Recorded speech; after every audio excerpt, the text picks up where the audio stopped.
صدري ويسر لي أمري عقدة من lisani yafqahu qawli. Saya yang selasi berisi minyak bunga cengkih di atas jerami. Terima kasih banyak-banyak sudi datang ke majlis kami. Selamat datang diucapkan kepada semua hadirin dan hadirat yang hadir pada pagi ini. Memohon saya memulakan majlis forum pada pagi ini. Yang berbahagia Tuan Presiden, sahabat kita Johari Buning, yang dihormati Al-Fadil Ustaz Khairuddin Lulu dan juga Al-Fadil Ustaz Muzain bin Marsif yang berusaha, para MTS dan Puan Maya selaku Ketua Biro Pendidikan, yang berbahagia semua rakan-rakan dan peserta yang hadir pada pagi ini. Sebelum itu, saya ingin memperkenalkan kedua-dua ahli panel kita, yaitu panel pertama Ustaz Khairuddin Lulu dan panel kedua ialah Ustaz Muzain bin Marsif. Boleh angkat tangan dulu Ustaz Khairuddin Lulu. Hadirkan? Okey, makasih Ustaz. Ahli panel kedua Ustaz Muzain bin Marsif.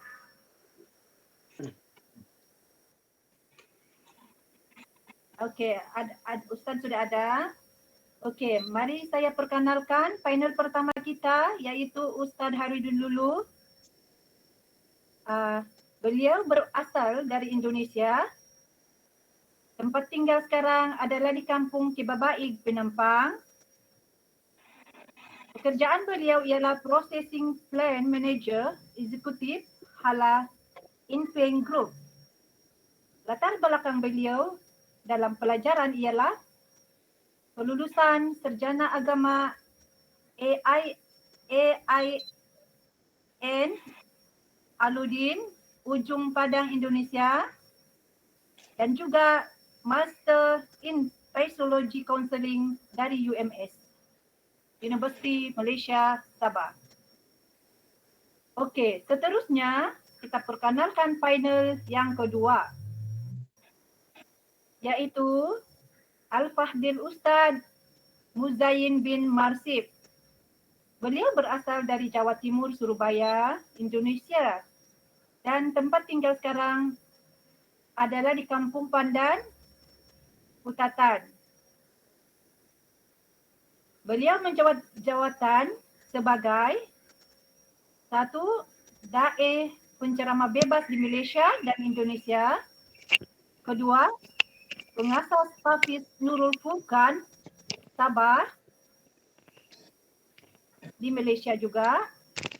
Ketiga adalah pengasas pondok Santren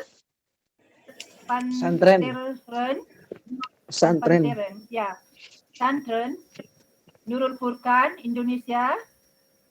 Dan latar belakang pelajaran beliau ialah berkelulusan Hafiz Quran 2 tahun lebih dan pengajian alim 6 tahun, dan beliau mempunyai sarjana muda dalam hukum Islam. Demikian biodata kedua-dua ustaz kita, kedua ahli panel kita. Mari kita teruskan kepada pusingan pertama.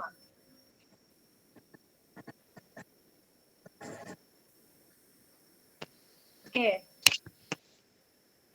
Pusingan pertama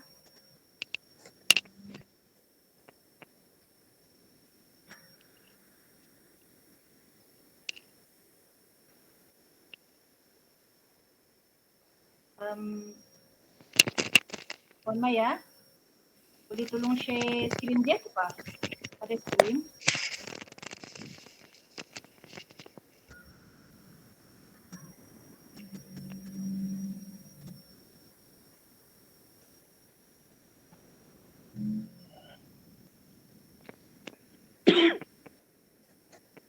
Pusingan pertama ialah kita menjemput Ustadz, ahli panel pertama, Ustadz Hairudin dulu, untuk memberikan penjelasan atau definisi tajuk kita pada hari ini.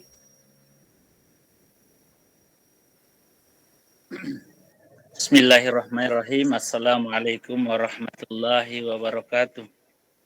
Waalaikumsalam. Yang dihormati Tuan Presiden kita, Ustaz Muzain, MPA, ahli-ahli sahabat muslimin dan muslimat yang dimuliakan Allah Subhanahu wa Ta'ala. Alhamdulillahirabbil alamin, wassalatu wassalamu ala asyrafil anbiya'i wal mursalin sayyidina Muhammad wa ala alihi wa sahbihi ajma'in. Rabbi syrah li sadri wa yassir li amri wahlul 'uqdatam min lisani yafqahu qawli. Radina billahi rabba wa bil islami dina wa bi Muhammadin nabiyya wa rasula.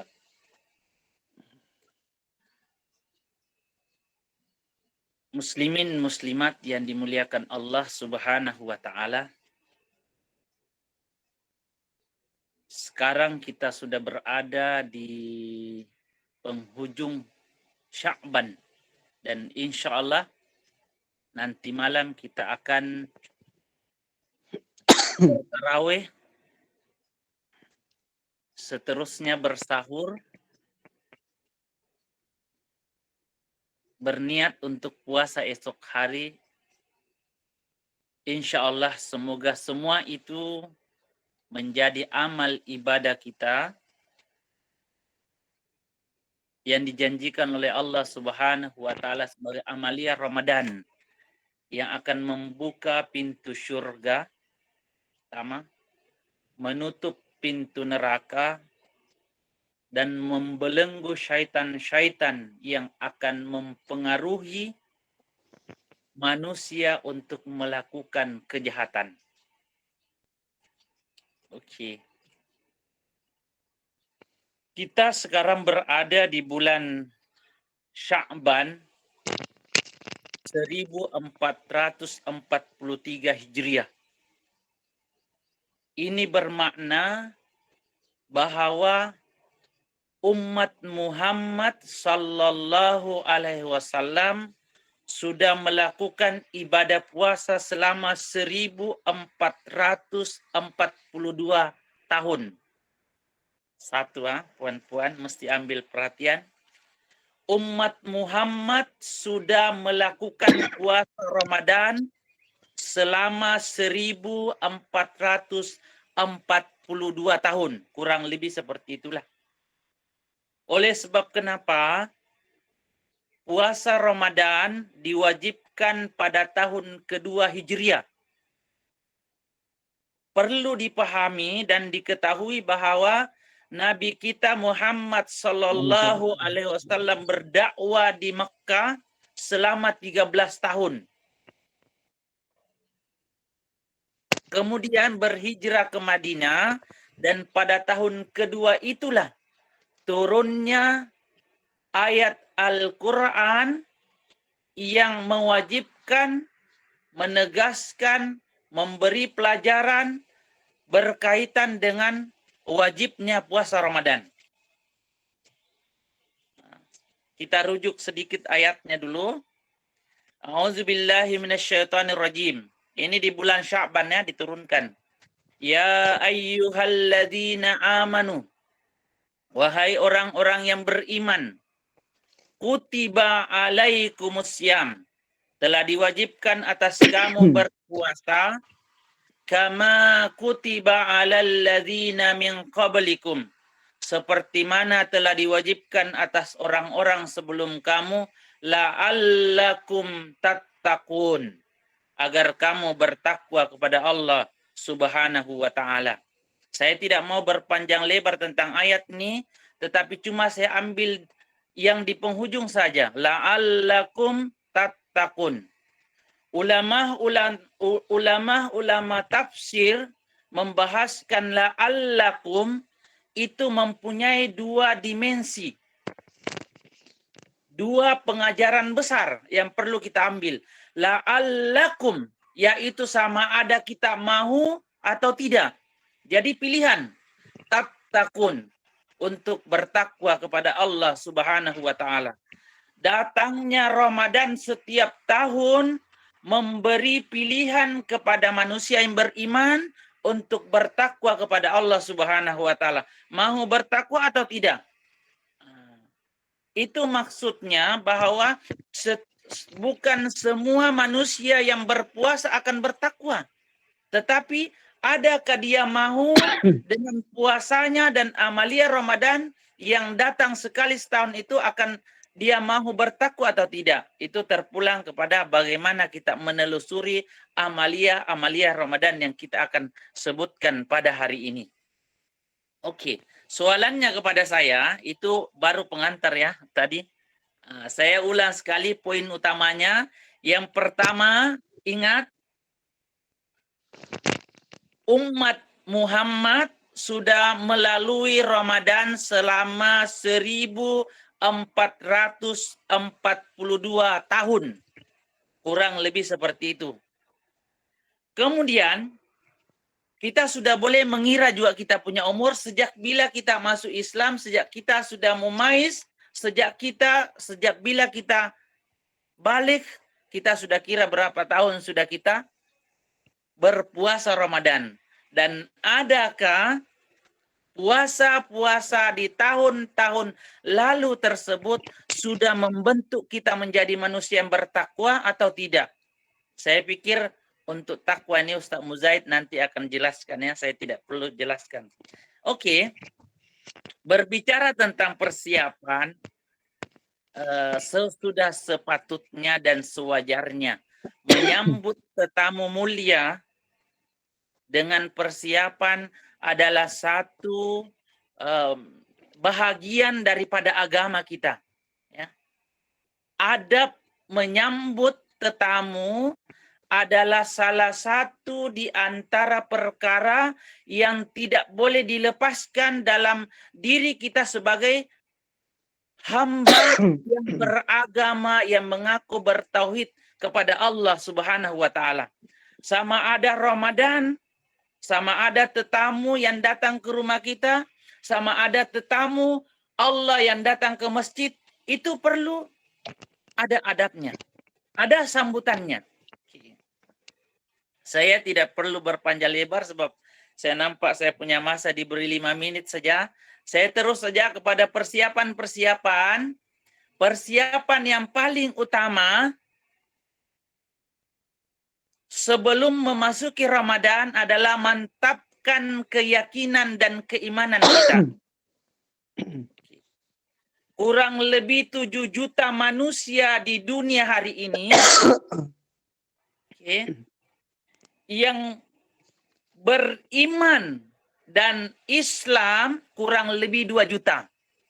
Alhamdulillah, tepuk dada kita dan tanam dalam hati bahwa kita di antara 7 juta manusia dipilih oleh Allah Subhanahu wa taala masuk dalam kumpulan yang dipanggil tadi, ya ayyuhalladzina amanu, wahai orang-orang yang beriman.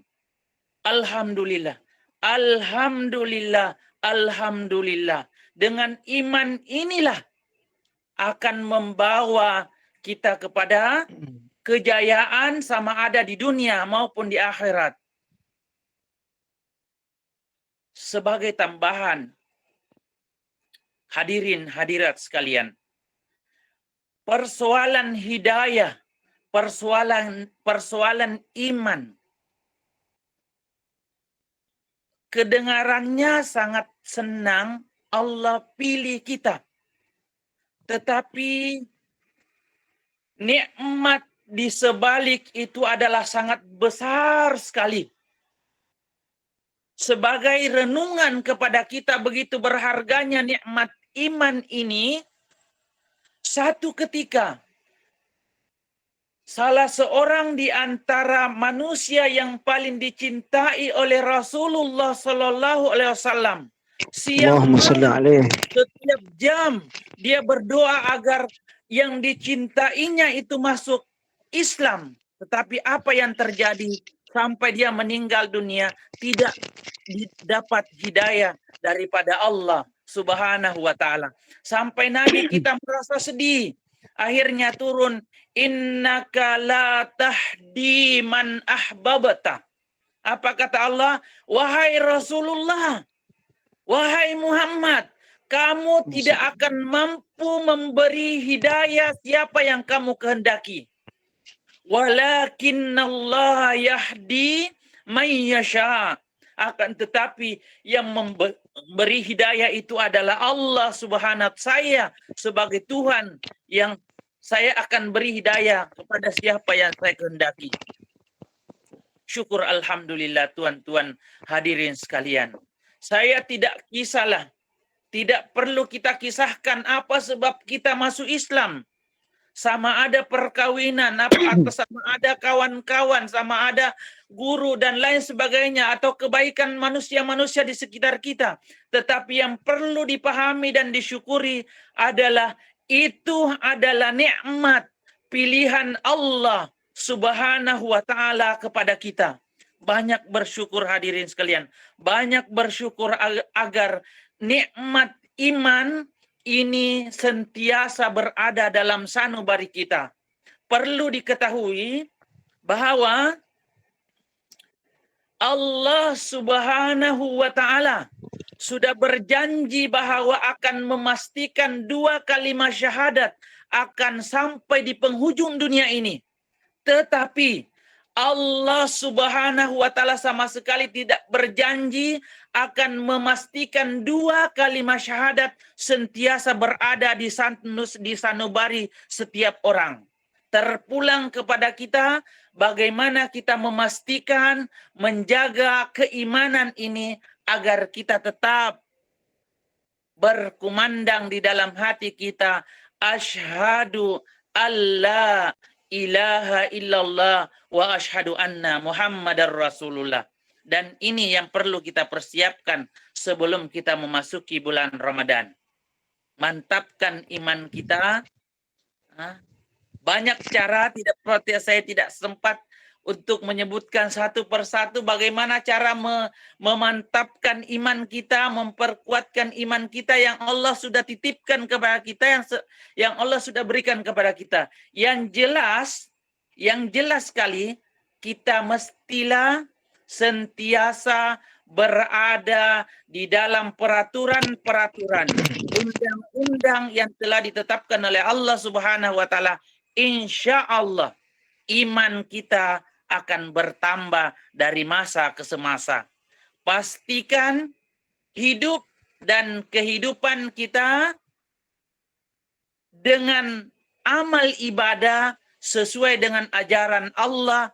Insya Allah itu semua akan memperbesarkan dan menguatkan iman kita. Perkara kecil tidak semestinya perkara besar, perkara kecil-kecil. Contohnya, keluar memulakan sesuatu dengan bacaan Bismillahirrahmanirrahim.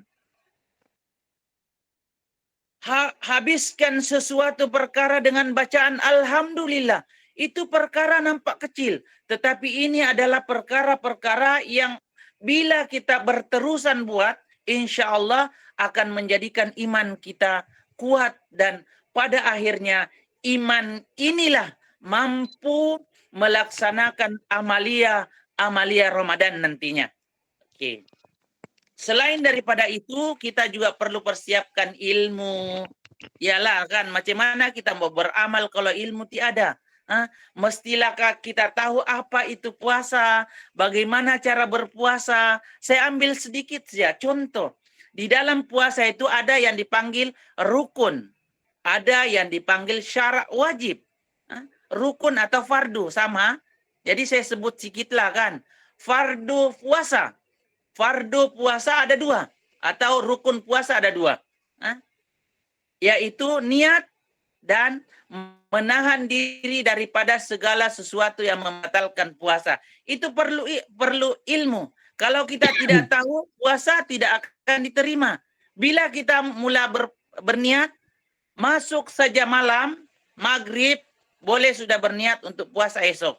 Dan sampai pada terbit fajar. Maksudnya kalau fajar sudah terbit, tidak boleh sudah berniat puasa Ramadan. Itu salah satunya lah. Kemudian perkara-perkara yang membatalkan puasa kita perlu tahu. Jadi ilmu-ilmu itu tetapi saya harap itu sudah ada dalam diri kita semua. Sebab ini besok puasa sudah. Tapi kalaupun masih boleh membuka-buka buku hari inilah kan. Oke, banyak lagi. Selain daripada itu, sepatutnya kita sudah lunasi utang puasa kita yang tahun lalu. Kalau kita belum lunasi, maka selepas Ramadan nanti, selepas Ramadan wajib qada dan fidyah. Untuk penjelasannya lain waktu, lain tajuk. Oke. Persiapan ada 3 sudah. Tadi iman, kuatkan iman. Yang kedua, pastikan kita tambah ilmu kita. Dan yang ketiga, pastikan kita tubuh badan kita ini bersedia untuk melakukan ibadah puasa Ramadan. Maksudnya, kita perlu jaga kesehatan. Bagaimana kita mau melakukan ibadah amalia Ramadan kalau kita tidak sehat?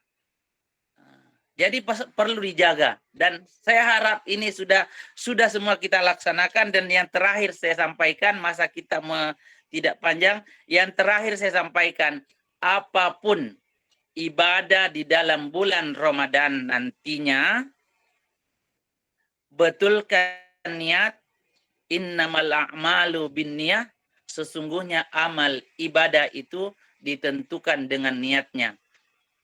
Jadikan Ramadan tahun ini membentuk kita menjadi manusia yang bertakwa kepada Allah Subhanahu wa taala, dan dengannya kita akan dipanggil kembali di sisi Allah Subhanahu wa taala menjadi manusia yang mulia di sisinya.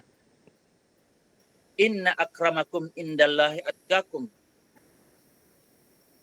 Yang paling mulia di sisi Allah adalah orang yang paling bertakwa kepadanya. Itu saja yang boleh saya sampaikan. Nanti kita tambah lagi, seterusnya saya kembalikan kepada moderator kita. Silakan. Alhamdulillah, terima kasih atas pencerahan Ustadz Khairuddin. Seterusnya soalan kedua. Kita tujukan kepada panel kedua. Begini, Ustadz, seperti mana firman Allah Subhanahu wa taala yang berbunyi, ayyuhallazina amanu kutiba alaikumus syamu kama kutiba alal ladzi min qablikum la'allakum tattaqun, yang bermaksud, hai orang-orang yang beriman, diwajibkan atas kamu berpuasa sebagaimana diwajibkan atas orang-orang sebelum kamu agar kamu bertakwa. Dalam surah Al-Baqarah ayat 183. Dalam Allah perintahkan kita untuk berpuasa di akhir ayat ini, nampaknya Allah akan menyebut tentang takwa yang mungkin yaitu jalan untuk meraih kejayaan kita di dunia dan di akhirat kelak. Jadi Ustadz, boleh tak Ustadz huraikan ayat tersebut dengan mengaitkan puasa dan takwa? Dan bagaimanakah yang dikatakan dengan Ramadan itu bulan kejayaan?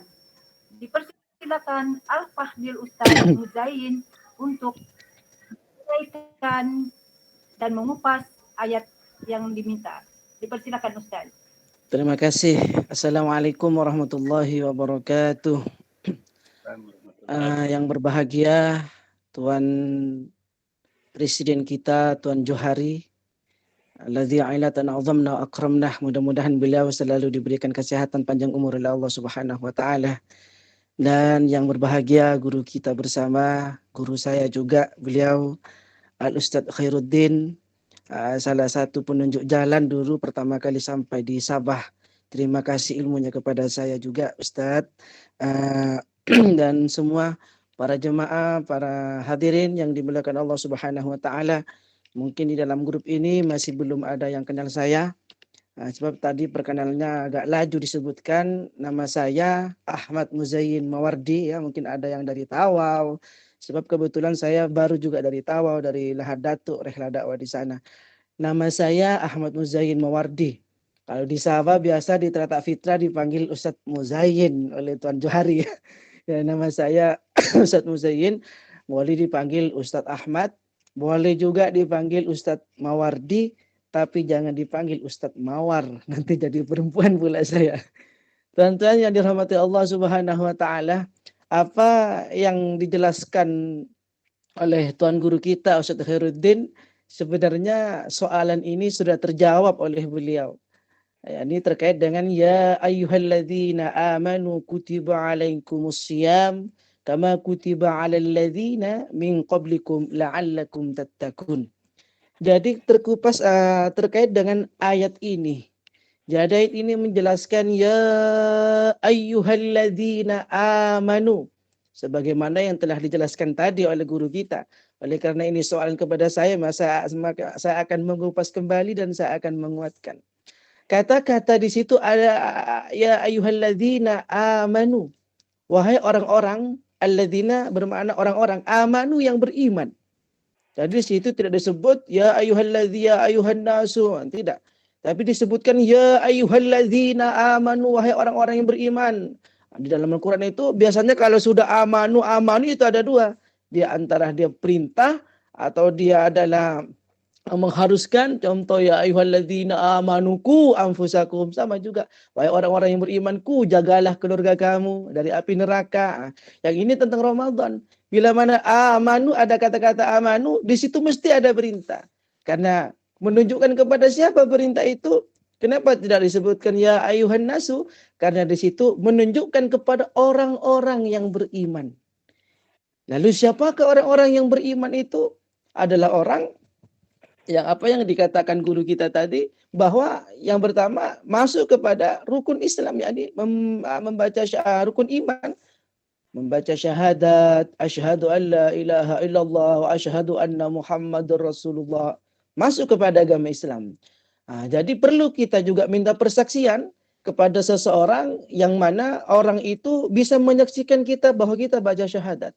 Makanya kalau saudara-saudara kita baru masuk Islam kan, dia dikasih datang dulu, dikasih duduk dulu, di situ dia membaca syahadat, ada saksi. Karena ada sebuah riwayat dalam hadis Arba'un Nawawin, ada seseorang yang dia minta persaksian kepada batu.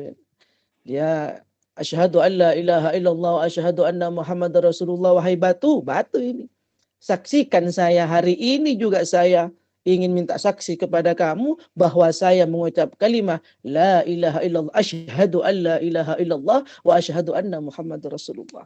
Maka diterangkan sebuah kisah orang tersebut karena amalannya yang tidak bagus, maka ada sebagian para malaikat ingin memasukkan dia ke pintu neraka.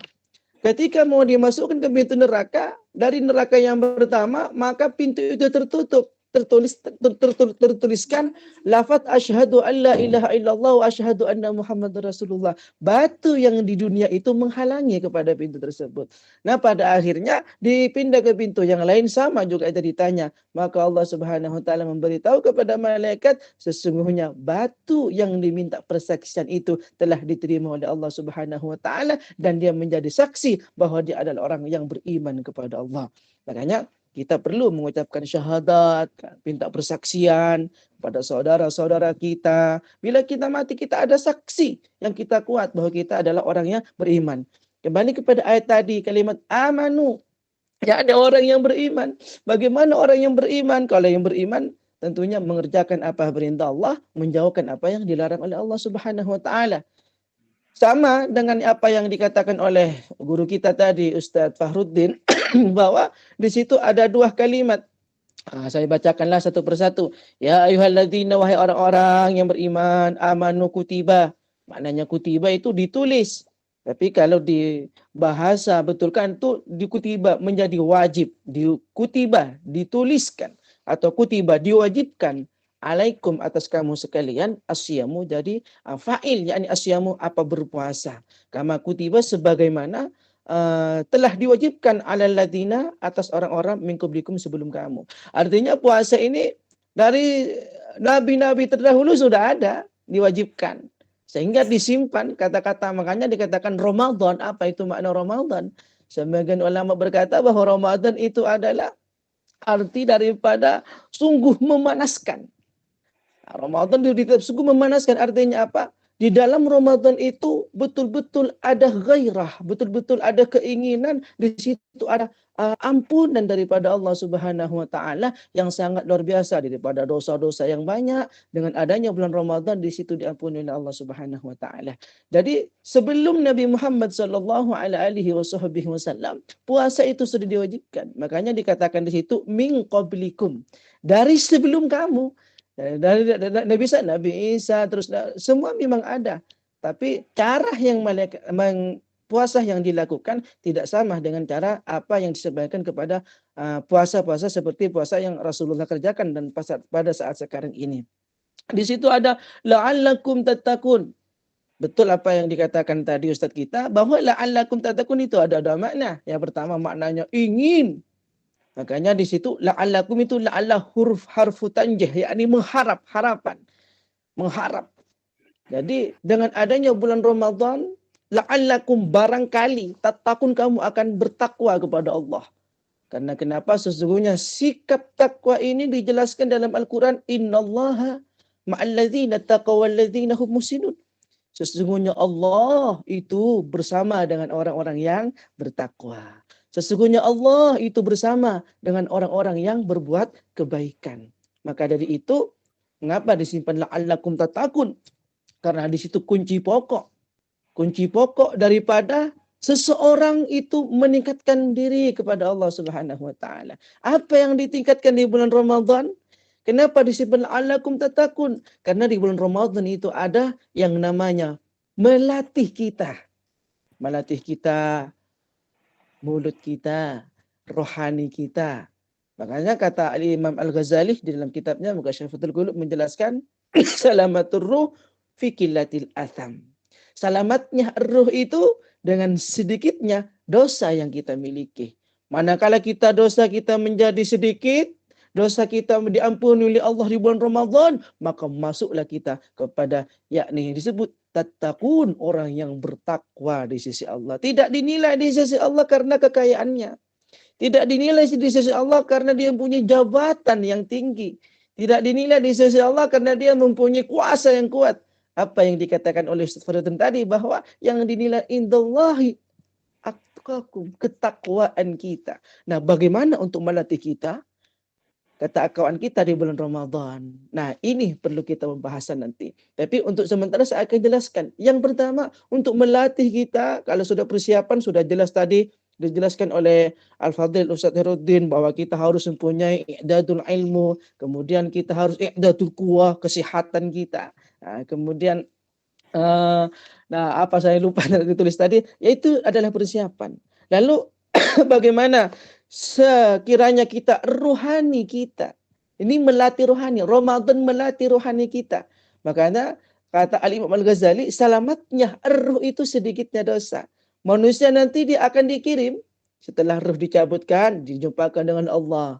Kalau ruhnya itu bersih dari dosa, Allah berkata, Allah berfirman, ya ayyuhan nafsul mutmainnah, irji'i ila rabbiki radiyatan mardiyah fadkhuli fi ibadi wadkhuli jannati.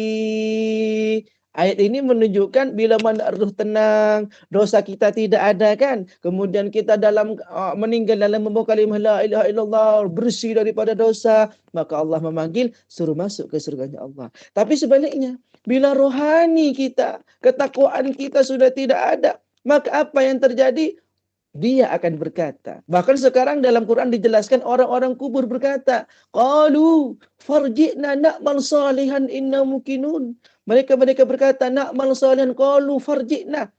Kembalikan kami ya Allah. Na'mal salihan, artinya kembalikan ke dunia gitu. Na'mal salihan, kami ingin melakukan perkara yang saleh, kami ingin berpuasa, kami ingin sholat. Kembalikan kami ke dunia ya Allah. Tapi apa kata Allah Subhanahu wa taala? Walau syi'na la'ataina kulla nafsin hudaha walakin haqqal qalu minni la'amla anna jahannama minal jinnati wan nasi ajma'in. Maka kamu sudah bukan waktunya untuk kembali ke dunia, melainkan balasan yang berupa neraka jahanam. Nah, bagaimana kaitannya dengan bulan Ramadan merupakan bulan kejayaan? Karena di dalam bulan Ramadan itu banyak sekali pahala-pahala yang sangat luar biasa. Contoh, di bulan Ramadan dalam hadis di luar Ramadan kan ada suatu hadis Rasulullah, barang siapa membaca Al-Quran satu huruf, dia 10 pahalanya. Allah tidak mengira alif lam mim, bukan satu huruf alif itu 10. Tapi pada bulan Ramadan, orang yang membaca Al-Quran satu huruf dia seperti bi'ashri amsalihah, diperlipat gandakan 10 kali lipat, ya 10 lipat ganda. Jadi dalam bulan Ramadan satu huruf yang dibaca sudah tidak sama di bulan Ramadan dalam Al-Quran itu. Makanya dalam Ramadan disuruh banyak membaca Al-Quran, disuruh banyak dan sebagainya. Karena kenapa?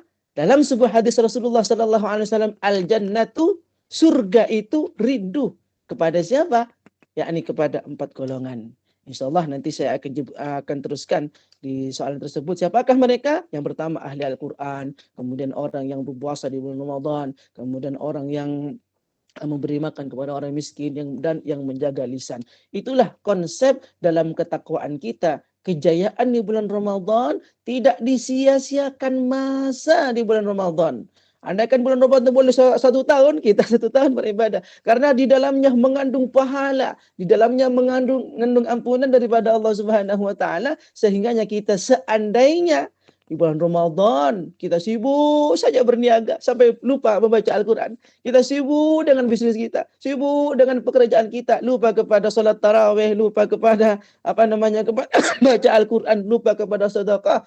Maka sesungguhnya orang itu minal khasirin. Mereka adalah orang-orang yang rugi di sisi Allah Subhanahu wa taala. Jika di bulan Ramadan semakin kuat ibadahnya, semakin tinggi ibadahnya, semakin kuat imannya, salatnya dan khusyuknya, waraknya, maka dialah mereka yang beruntung mendapat kejayaan di bulan Ramadan dan balasannya adalah surga. Surga berkata, ishtaqatil jannah. Saya rindu kepada orang yang berpuasa di bulan Ramadan itu. Semoga bermanfaat. Itu yang dapat saya sampaikan. Terima kasih. Alhamdulillah, terima kasih atas pencerahan Ustadz Muzain. Dan sekarang tiba masanya kita kepada pusingan yang kedua. Kita terus kepada soalan yang ketiga yang kita tujukan kepada Al-Fadhil Ustadz Khairuddin dulu.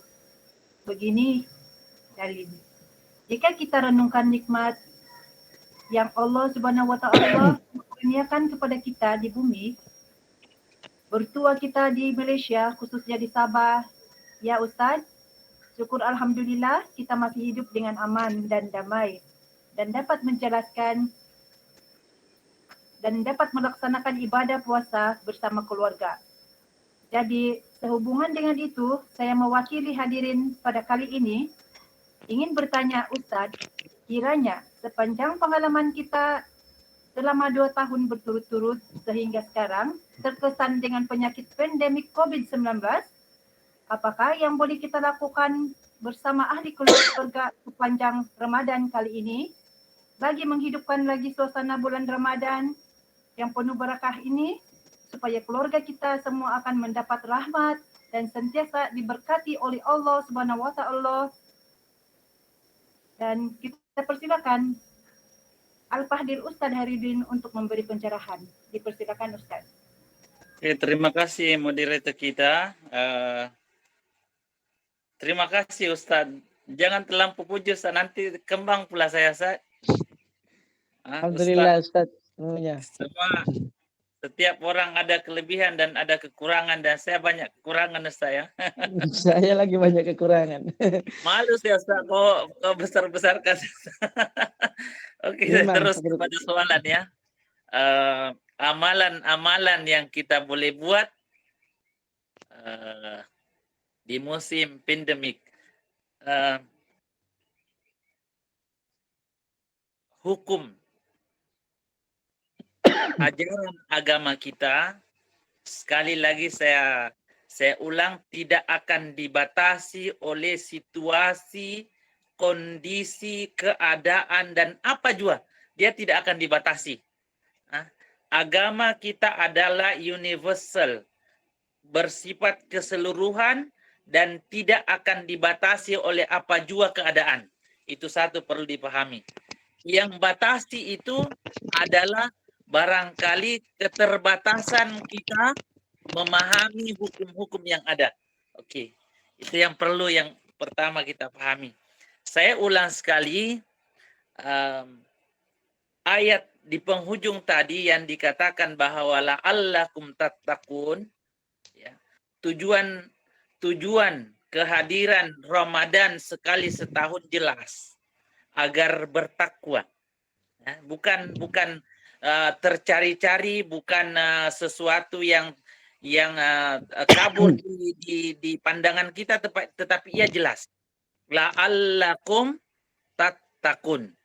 Maka apa jua amalan yang boleh dihidupkan sepanjang Ramadan itu adalah mengarah kepada pembentukan manusia bertakwa. Itu amalan apa saja? Nah, itu yang pertama. Jadi sama ada kita dalam PKP, sama ada kita bebas, sama ada kita berada di Amerika, di Cina, di Arab Saudi, sama.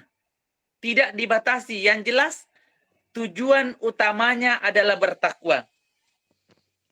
Tetapi perlu diingat, pada ayat tadi katakan la'allakum, ada pilihan, sama ada mau atau tidak. Oke. Kenapa? Oleh sebab Rasulullah kata, kam min sa'imin laisa lahu illal ju' wal atash. Ini Ustaz yang pakar tentang tafsir dan dalil ini tahu betul. Begitu ramai kata Rasulullah, umatku di kemudian hari nanti akan berpuasa tetapi tidak dapat apa-apa kecuali lapar dan dahaga. Nauzubillah min zalik. Kita berlindung kepada Allah Subhanahu wa taala agar kita tidak termasuk yang digambarkan ini. Oke, saya masuk. Kenapa? Kenapa dikatakan kita dalam datangnya Ramadan itu membentuk kita menjadi manusia yang bertakwa? Oleh sebab banyak sekali amalan-amalan yang di dalam bulan Ramadan ini tidak ada di luar Ramadan. Oke, saya sebutlah yang sempat saja. Di dalam bulan Ramadan ada salah satu amalan sunat, yaitu sembahyang tarawih.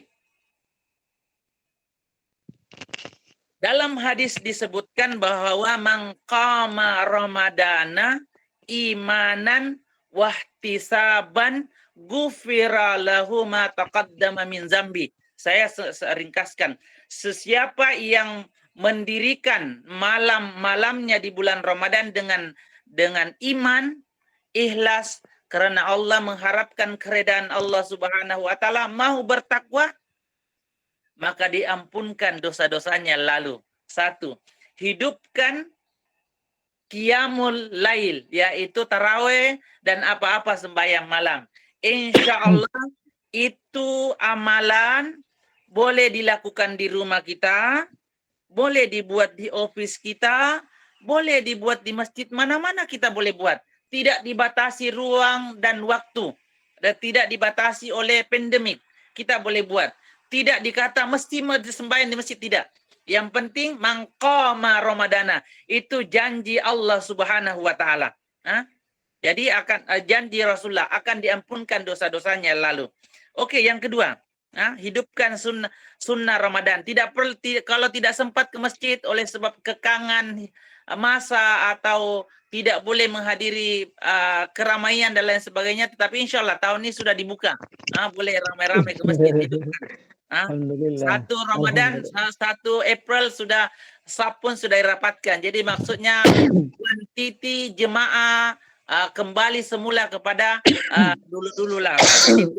Tiada halangan untuk kita datang ke masjid. Oke, itu yang pertama. Amalan dia adalah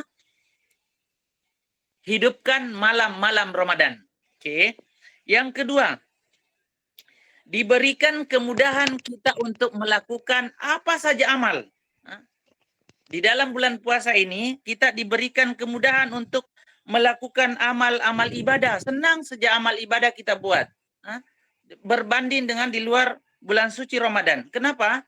Oleh sebab di dalam bulan Ramadan ini disebutkan, Rasulullah sebut begini, Iza dakhala Ramadanu, apabila datang Ramadan, futihat abwabul jannah, dibuka lebar pintu surga, wagulikat abwabu jahannam, ditutup pintu jahannam, wasullilatis syayatin, dan dibelenggu syaitan-syaitan. Oleh itu kita akan senang melakukan amal-amal. Yang seterusnya, malu kita untuk melakukan perkara jahat. Malu. Kalau di luar, barangkali di luar bulan suci Ramadan kita tidak malu, tetapi sampai saja Ramadan malu kita untuk melakukan perkara-perkara yang tidak betul. Oke? Yang seterusnya ada malam di dalam bulan Ramadan disebut malam Lailatul Qadar. Malam itu lebih baik daripada 1000 bulan. Subhanallah. Lebih baik daripada 1000 bulan. Kalau sekiranya malam itu kita dapatkan cuma dengan membaca la ilaha illallah. Di luar bulan Ramadan kata timbangan pahala la ilaha illallah ini lebih besar daripada langit dan bumi. Kalau kita dapat baca la ilaha illallah di malam Lailatul Qadar tersebut, bermakna kita mendapatkan pahala 1000 kali lebih besarnya daripada langit dan bumi. Bagaimana kita tidak menjadi takwa dan bagaimana kita tidak masuk ke dalam syurga Allah Subhanahu wa taala. Oleh itu hidupkan malam-malam 10 terakhir, terutama sekali di malam-malam ganjil bulan Ramadan. Apa yang perlu kita buat? Pastikan setiap malam kita baca Qul huwallahu ahad 3 kali. Rasulullah sebut siapa membaca Qul huwallahu ahad 3 kali, umpama dia membaca 1 Quran. Bayangkan tadi, Ustadz Muzain tadi sebutkan 1 huruf kita baca di luar Ramadan, dapat 10 pahala, dinaikkan kita punya makam.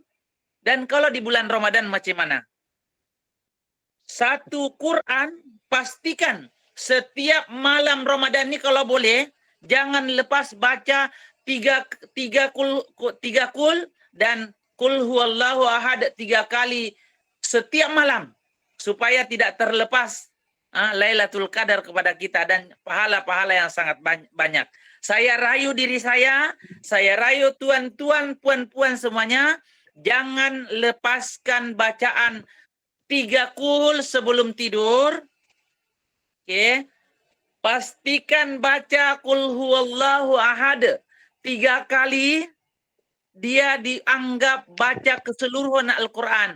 Insya Allah amalan ini akan sememangnya membentuk kita menjadi manusia yang bertakwa dan kita akan diperkayakan dengan amal-amal ibadah.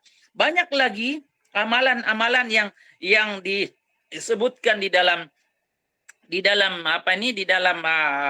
kitab-kitab yang telah ditulis oleh ulama-ulama kita, tetapi saya mau sebut sedikit tentang berkaitan dengan syaitan tadi. Sebab saya sudah katakan bahwa walaupun syaitan disebutkan di sini sudah diikat, hadis tadi, amal ibadah senang, syaitan sudah dibelenggu, tetapi ada ulama mentafsirkan bahwa syaitan dibelenggu di dalam bulan Ramadan ini bermakna syaitan atau iblis. Tetapi ada syaitan yang terlepas, yaitu syaitan yang sumbernya daripada manusia. Yang dari manusia inilah yang tidak terbelenggu. Oke. Profesor Dr. Quraisyihab menyebutkan dalam kitabnya tentang tafsir Minal Jinnati wan Nas bahwa yang tidak dibelenggu di bulan Ramadan dan akan mempengaruhi manusia untuk tidak beribadah, melakukan amal-amal Ramadan oleh sebab dipengaruhi oleh syaitan yang sumbernya daripada manusia. Siapa itu syaitan yang sumbernya dari manusia. Oke, saya sebutkan saja apa yang disebut oleh guru kita itu Profesor Dr. Quraish Shihab. Bila manusia buat dosa, malu diketahui oleh orang akan dosanya, itu peringkat fasik. Itu masih dipanggil manusia. Lalu syaratnya mau jadi syaitan ada 2, ada 3. Quraish Shihab sebut ada 3. Nah, ini perlu pahami betul-betul supaya kita tidak termasuk dalam syaitan. Atau kita mau jadi syaitan, ambil 3 perkara nih. Yang pertama, kalau kita mau jadi syaitan, yang pertama kata Dr. Quraish Shihab, buat dosa. Yang kedua, ajak orang dengan dosa tersebut. Dan yang ketiga, tidak malu dengan dosa yang dibuatnya. Inilah manusia yang sudah menjadi syaitan. Dan ini tidak terbelenggu di bulan Ramadan. Saya ulang sekali, semoga kita terhindar daripada manusia ini. Dia buat dosa, tidak malu dengan dosa yang dilakukannya, dan malah diajak orang-orang untuk melakukan dosa. Maka itulah minal jinnati wan nas, syaitan yang sumbernya daripada manusia. Semoga kita terhindar daripada ini, oleh sebab iblis memangnya sudah diikat, tetapi yang syaitan sumbernya dari manusia ini masih kentayangan mengajak kita ke sana kemari, menayangkan surat dan lain sebagainya. Jadi kita perlu sentiasa baca Qul a'udzu birabbin nas untuk melindungi kita daripada jangan dipengaruhi, agar amalia Ramadan nantinya membentuk kita menjadi manusia yang bertakwa. Pastikan memulakan malam kita dengan bacaan Qul a'udzu birabbin nas, mulakan siang kita dengan bacaan Qul a'udzu birabbin nas, dan kalau boleh setiap kali amal ibadah yang kita mau buat, bacalah Qul a'udzu birabbin nas, agar kita terlindung daripada Allah Subhanahu wa taala, tidak dipengaruhi oleh syaitan yang sumbernya daripada manusia yang saya sebutkan tadi. Itu sahaja amalan banyak lagi, kita boleh buka lagi dalam buku-buku. Yang jelas amalia Ramadan yang disebutkan itu tidak dibatasi oleh pandemik yang kita hadapi hari ini. Wallahu alam. Seterusnya saya kembalikan kepada moderator. Alhamdulillah, terima kasih atas pencerahan Ustaz.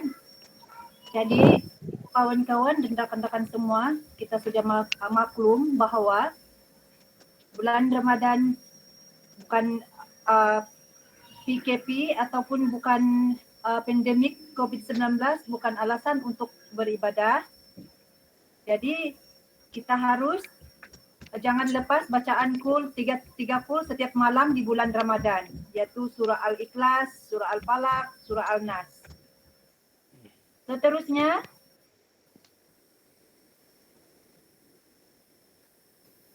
kita tujukan soalan keempat kepada Al-Fahdir Ustaz Muzain, yaitu, Ustaz, sila terangkan apakah kiranya puasa yang akan kita lakukan dalam bulan Ramadan ini ada tingkatan atau darjatnya tersendiri dari sisi Allah Subhanahu wa taala. Ya Ustaz, adakah darjat atau tingkatan daripada pahala yang kita dapat untuk di bulan Ramadan ini? Dipersilakan Ustaz Al-Fahdir. Terima kasih. Terima kasih moderator. Nampaknya kita bersemangat ya, subhanallah, alhamdulillah. Nampaknya kita sangat betul-betul tolabul ilm, mencari ilmu. Saya pun bila dengar Ustaz Herudin bercakap-cakap nampak tambah gairah. Tak lama, macam kita tak sabar menunggu bulan Ramadan. Mudah-mudahan panjang umur. Mudah-mudahan kita sampai nanti ke bulan Ramadan, amin. Tuan-tuan yang dirahmati Allah Subhanahu wa taala. Ramadan adalah merupakan syahrul Quran, yakni bulan Al-Quran. Di mana Al-Quran diturunkan, disitulah di bulan Ramadan. Makanya saya katakan tadi, kalau di luar Ramadan kita membaca Al-Quran satu huruf mendapat 10 pahala. Jadi hadis itu kalau sudah di bulan Ramadan sudah tak berlaku. Bukan artinya tak berlaku macam mana, artinya sudah tidak terpakai.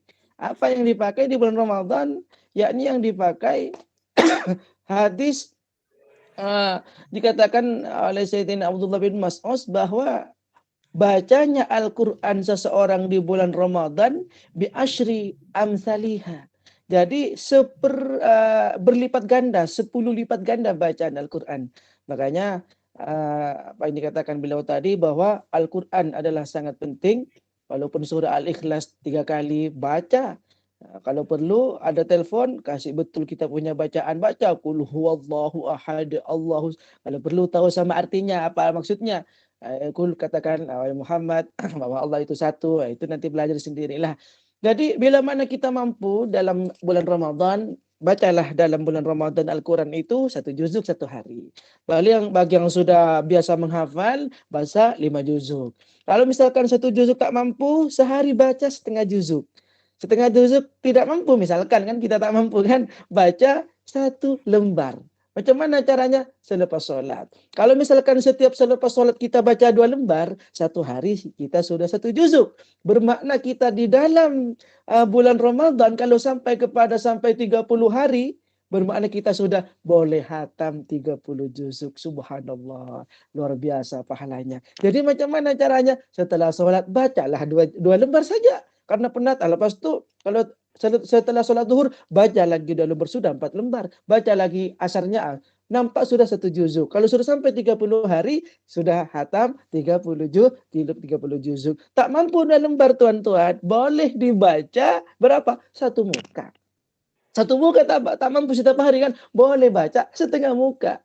1/2 muka tak mampu, bacalah dalam 2 ayat. Contoh, sekejap je kan. Bismillahirrahmanirrahim. Ya ayyuhalladzina amanu idza laqitum fi'atan fasbutu wadhkurullaha katsiran la'allakum tuflihun wa atiiullaha wa rasulahu wa la tanaza'u fatafshalu wa tadhhaba rihukum wasbiru innallaha ma'as-sabirin. Sekejap saja kan?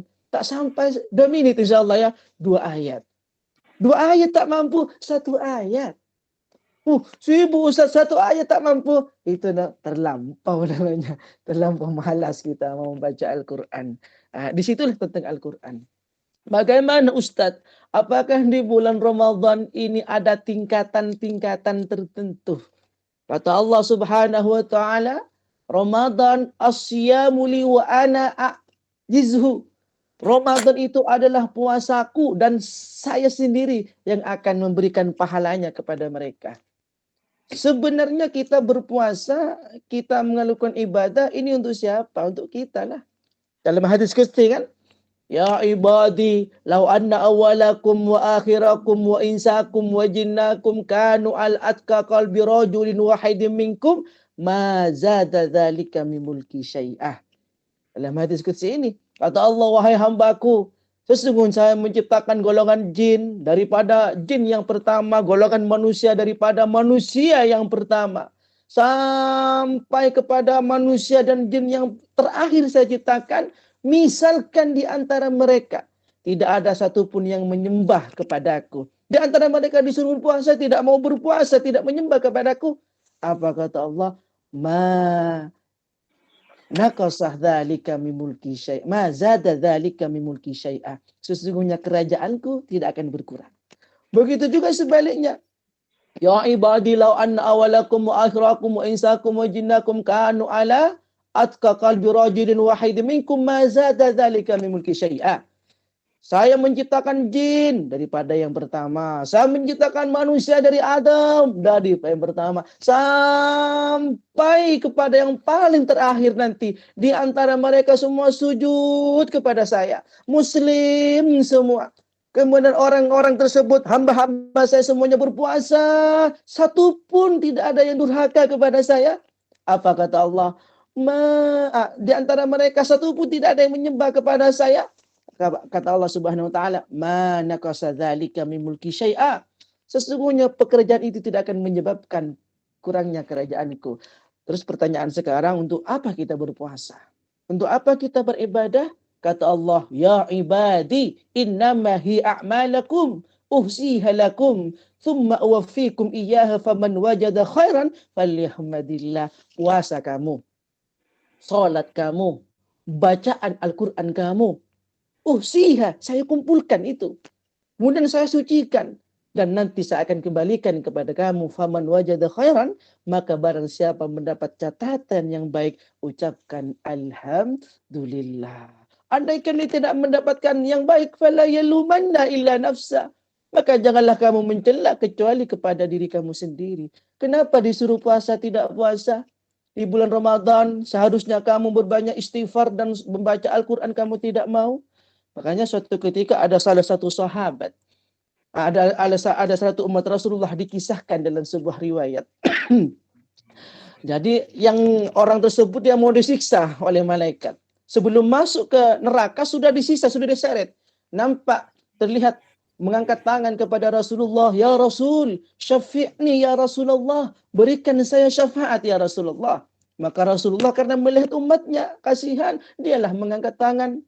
Ketika mengangkat tangan, malaikat berkata, ya Rasul, sesungguhnya orang ini disiksa oleh saya karena Ramadan menjadi saksi. Inna husmahu Ramadan. Sesungguhnya orang ini bermusuh kepada Ramadan. Apa kata Rasul? Kalau umatku bermusuh kepada Ramadan, ana bari'um mimman khusmahu Ramadan. Saya tidak bisa memberi syafaat kepada siapa yang memusuhi di bulan Ramadan. Artinya macam mana? Sudah tahu bulan Ramadan, masanya disia-siakan. Disuruh baca Al-Quran tidak mau. Apa yang dikatakan oleh guru kita tadi, Ustaz Fahruddin, disuruh qiyamul lail tidak mau. Disuruh salat tarawih tidak mau. Disuruh puasa juga tidak mau. Itu namanya menyanyiakan Ramadan dan dia dianggap memusuhi Ramadan karena tidak menghormati bulan Ramadan, maka masuklah ke dalam neraka. Lalu bagaimana? Apakah di antara kita nanti ada derajat masing-masing di sisi Allah Subhanahu wa taala? Ya, memang ada derajat masing-masing di sisi Allah Subhanahu wa taala. Al-Imam Al-Ghazali berkata dalam kitabnya yakni i'lam anna as-sawm thalathah darajah. Ketahuilah kamu bahwa orang yang berpuasa di bulan Ramadan itu ada tingkatan. Ada berapa tingkatan? Ada 3 tingkatan derajat. Yang pertama yakni shaumul umum atau shaumul awam. Puasanya orang yang awam. Bagaimana puasanya orang yang awam? Ini tingkatan yang pertama. Puasanya tingkatan orang yang awam, apa yang dikatakan oleh Ustaz Khairuddin tadi, guru kita, bahwa kam min shaimin laisa lahu min siyamihi illal ju'i wal atshi.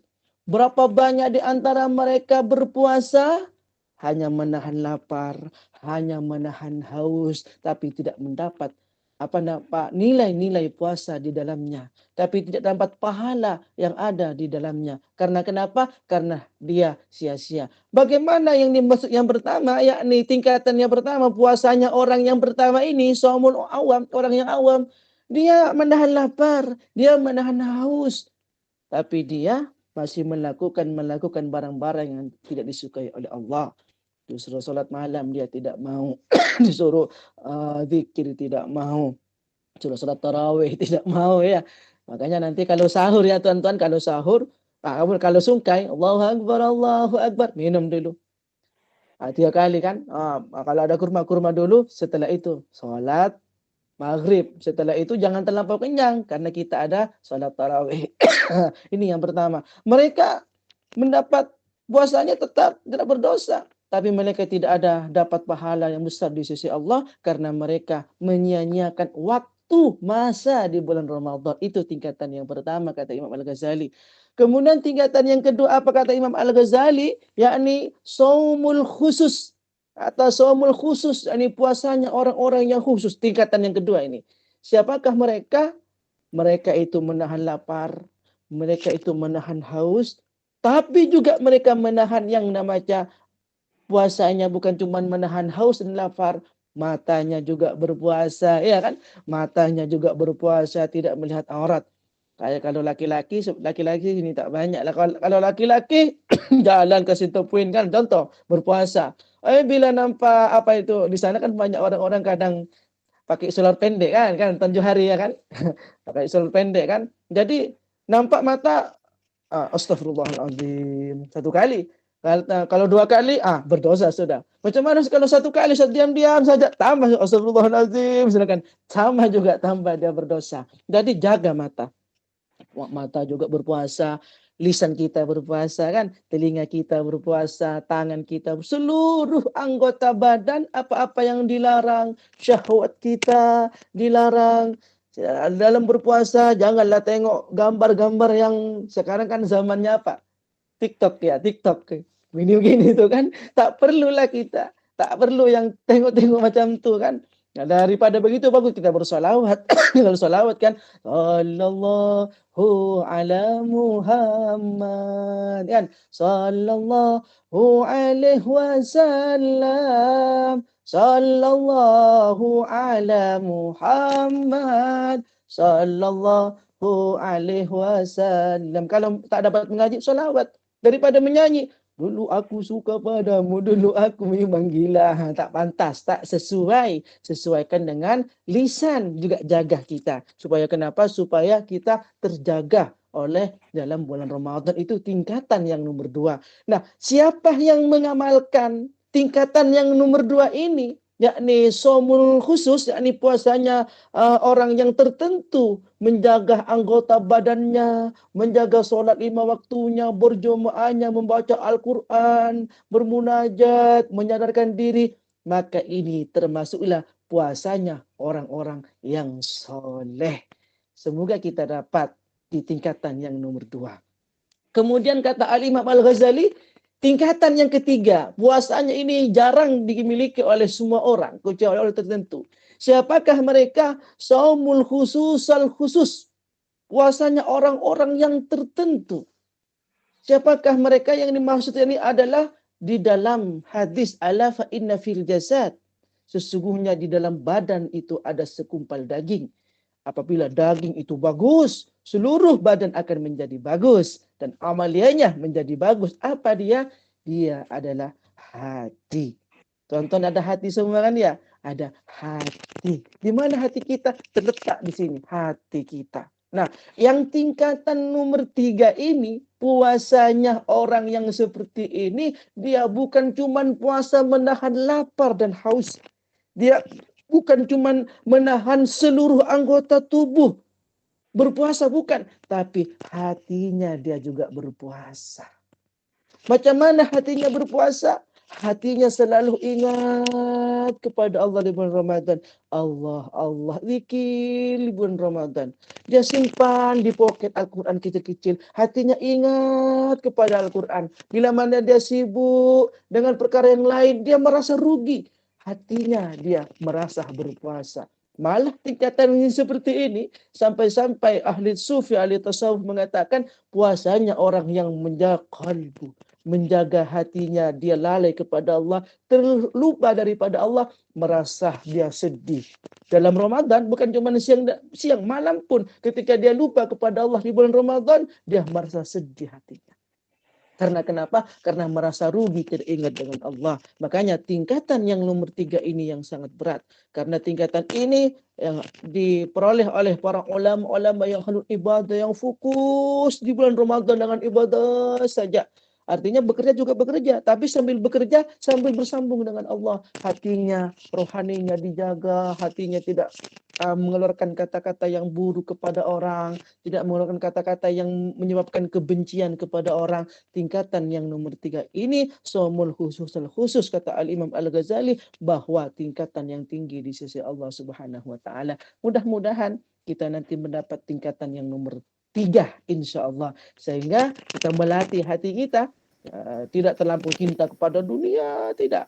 Tapi kita karena hidup di dunia mesti kita mencari dunia. Artinya hidup dengan dunia, tapi utamakan siapakah yang mempunyai dunia, yakni Allah. Luruskan hati, mudah-mudahan kita nanti dapat tingkatan yang ketiga, dan puasa amalan kita diterima oleh Allah Subhanahu wa taala. Dan itulah tingkatan di sisi Allah Subhanahu wa taala. Nanti dia akan membalas Lalu ada sebuah hadis yang disebutkan Ustaz Khairul tadi bahwa siapakah mereka yang tidak dapat pahala, yaitu bersumpah palsu juga tak dapat. Wallahi billahi, batal puasanya.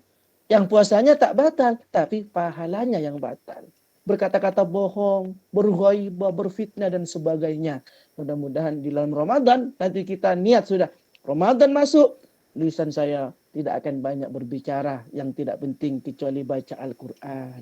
Mudah-mudahan bermanfaat. Terima kasih, saya kembalikan kepada moderator. Subhanallah. Terima kasih Ustadz atas pencerahan. Semoga terjawab persoalan kita. Seperti yang kita tahu, kita ada 3 tingkatan dalam berpuasa, yaitu tingkatan 1. Tingkat pertama ialah orang berpuasa tapi tidak solat atau tidak beribadah. Ya, ringkaskannya. Tingkatan kedua ialah menahan lapar, haus, dia berpuasa tapi dia menahan melihat aurat. Lisan, seperti lisan berpuasa dan juga seluruh anggota. Juga dia adalah mencegah solat di bawah waktu. Dan dia adalah di golongan orang soleh.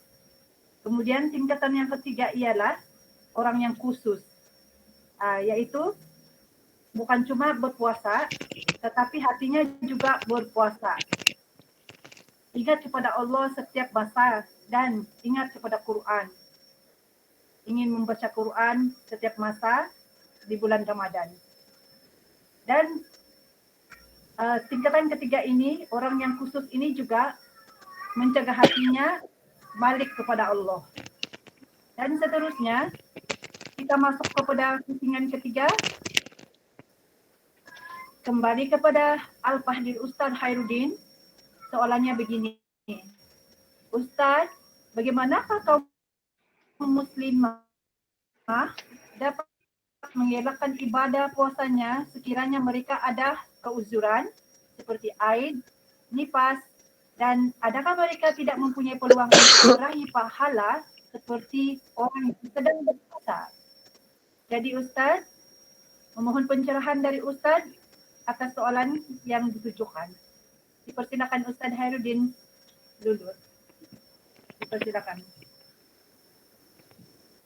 Oke. Maaf salah tekan. Oke.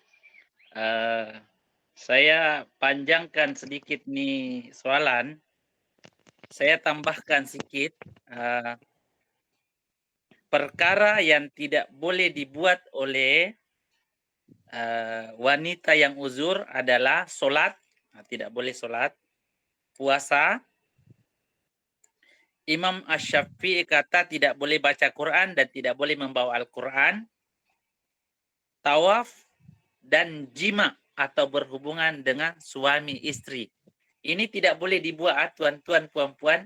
Sama ada kita perempuan atau laki mesti difahami nih. Takut maksudnya kalau tidak boleh dibuat, bila dibuat dapat dosa. Dosa bukan dosa kecil, dosa besar. Dia dilarang. Al-aslu fil amri tahrim. Oke. Oke, keuzuran yang disebutkan tadi menghalang untuk melakukan puasa yang kita sebutkan tadi lah, puasa, sholat, baca Quran, tawaf, dan jima. Tetapi perlu kita ketahui bahwa ada imam yang membenarkan untuk baca Quran, yaitu Imam Malik. Imam Malik membenarkan untuk baca Quran, tapi jangan sentuh. Maksudnya kita boleh baca 3 kul begitu, walaupun kita dalam keadaan uzur. Salah satu imam mazhab yang membenarkan untuk baca Quran, tetapi bukan membawa Al-Quran. Jangan sentuh, kita baca. Oke. Jadi itu sama ada kita mau ikut atau tidak. Yang jelas kita nih di Malaysia ikut Imam Asy-Syafi'i. Tetapi ada kalanya kita mencedok pendapat daripada mazhab lain, terutama kalau kita pergi umrah. Juga kita ambil Imam Hambali di sana. Oke. Itu yang pertama. Yang kedua, banyak amal-amal di bulan Ramadan yang boleh mendapatkan pahala yang banyak. Bukan sahaja puasa saja, tetapi ada perkara-perkara lain yang kita boleh buat. Contohnya, Rasulullah sebut, sesiapa yang memberi makan atau memberi buka puasa kepada orang yang berpuasa, maka ia akan mendapatkan pahala sama dengan orang berpuasa. Jadi kalau kita ada kemampuan keuangan, masa kita uzur, cari orang kasih berbuka puasa orang. Kalau 10 orang buka puasa daripada apa yang kita sediakan, maksudnya kita dapatkan pahala 10 pahala puasa ketika itu, walaupun kita tidak berpuasa. Sebab kita memberi bekalan untuk berbuka puasa orang yang berpuasa.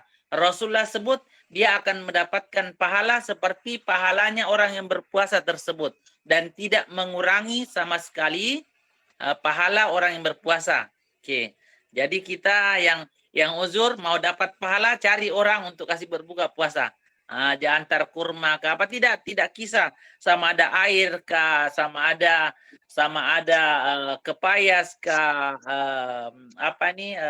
kurma kah, kita serahkan, kita letak supaya orang pakai berbuka puasa, insya Allah pahalanya sangat besar.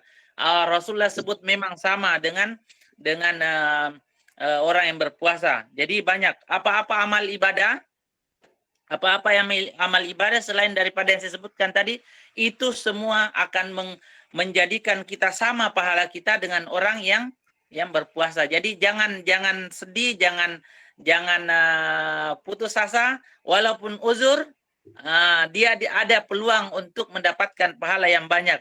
Yang penting jangan buat sholat, puasa, baca Quran kalau ikut Imam Syafi'i, tawaf dan jima. Yang lainnya itu sama pahalanya dan bahkan barangkali lebih tinggi pahala kita sebab kita niat untuk dapatkan pahala.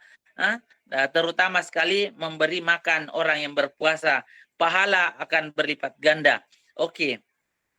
Itu barangkali yang boleh saya sampaikan berkaitan soalan, tetapi saya ada barangkali masa saya tinggal ini sahaja. Saya mau tambah sedikit isu semasa. Oke. Oke, kalau tadi kita sebutkan ada keuzuran yang membolehkan kita untuk tidak berpuasa, jadi keuzuran itu ada masalah di sebaliknya. Oke. Yang pertama, yang diwajibkan orang berpuasa itu adalah orang yang balik. Oke. Sekiranya orang tersebut pada 20 Ramadan, tiba-tiba dia, lelaki lah, tiba-tiba tidur siang dan mimpi basah. Nah, salah satu di antara tanda balik kalau lelaki mimpi basah. Oke. Jadi bila 20 Ramadan itu dia mimpi basah, maka ulama kita kata sehari selepas itu wajib baginya berpuasa. Dan yang sebelumnya itu tidak perlu qada puasanya. Nah, itu isu yang pertama. Yang kedua, sakit. Bila kita sakit, kita dibenarkan untuk tidak berpuasa. Tetapi sekiranya tiba-tiba kita sehat, contohnya tengah hari, pagi memang kita sakit betul tidak dapat puasa, jadi kita tidak niat puasa lah kan, sakit. Sebab barangkali sakit kepala yang tidak boleh dia tahan, akhirnya dia tidak berniat puasa, dia sudah batalkan puasanya. Tengah hari tiba-tiba dia sehat. Adakah ia dibolehkan makan pada ketika itu? Tidak.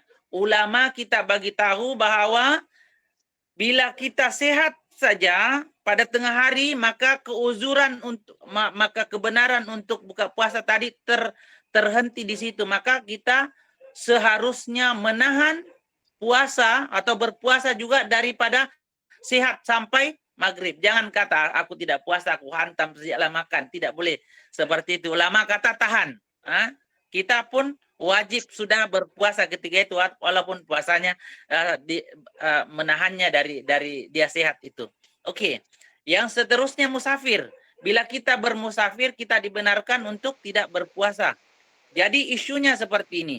Kalau kita berjalan dari sini ke Tawau, contohnya, saya tinggalkan di sini, barangkali subuh-subuh, saya tidak berpuasa lah kan, sebab saya musafir Pak. Tetapi saya sampai di Tawau belum lagi orang berbuka puasa. Jadi adakah saya bila saya sudah sampai di Tawau tersebut atau sudah tidak dalam perjalanan boleh makan begitu saja? Tidak. Ulama kita kata sampai di sana kita tidak boleh makan seenaknya saja. Kita mesti juga menahan sampailah orang berbuka puasa di sana. Dan begitulah aturan-aturan dengan agama kita supaya kita boleh menghormati, menghargai orang berpuasa dan menghormati bulan Ramadan. Yang terakhir barangkali, tidak tahulah kalau ada masa lagi nanti, yang terakhir sekali, apapun amal ibadah di bulan Ramadan ini, yang paling penting sekali adalah niatnya, karena mendapatkan keredaan Allah Subhanahu wa taala. Semoga kita keluar di bulan suci Ramadan menjadi manusia yang bertakwa, menjadi manusia yang paling mulia di sisi Allah Subhanahu wa taala. Itu saja yang boleh saya sampaikan. Seterusnya saya kembalikan kepada moderator kita. Insyaallah. Terima kasih kepada Al-Fadhil Ustaz Khairuddin dulu atas pencerahan daripada soalan tadi. Jadi itu kita sebagai kaum wanita, kita sebagai perempuan yang sudah balik, bukan sahaja jika kita mempunyai halangan untuk berpuasa, kita boleh mendapat pahala 10 kali ganda ataupun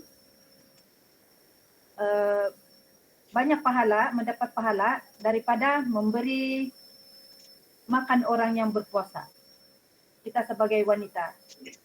Dan juga bagi lelaki, dia juga pula ada macam wanita, iaitu mereka juga ada keuzuran. Yang seperti yang diterangkan oleh Ustaz tadi ialah dia sakit ataupun macam mana? Tidur basah. Okey. Jadi kita pergi seterusnya kita pergi kepada